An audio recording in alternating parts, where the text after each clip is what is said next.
এখানে যেখানে মালা দেওয়ার কথা আজকের এই দিনটায় আমরা দেখতে পাচ্ছি গোটা রাস্তাটা খুঁড়ে রাখা হয়েছে।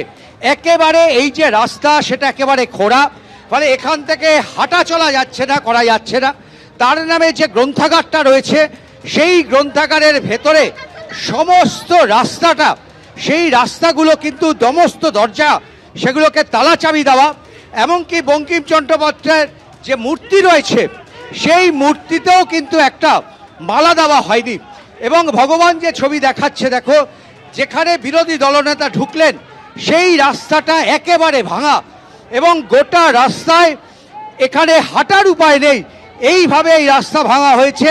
যদিও বিজেপির পক্ষ থেকে দাবি করা হচ্ছে যে আজকে এরকম একটা পবিত্র দিন, এরকম দিনে মানুষ এখানে আসবেন, তারা সংবর্ধনা জানাবেন, তারা মালা দেবেন, এটাই স্বাভাবিক। কিন্তু যেভাবে গোটা রাস্তাটা খুঁড়ে রাখা হয়েছে তাই নিয়ে ইতিমধ্যেই শুভেন্দু অধিকারী তিনি ক্ষোভ জানিয়েছেন। কেন মূর্তিতে মালা পড়ল না, দেওয়া হলো না, তাই নিয়েও কিন্তু তিনি প্রশ্ন তুলেছেন।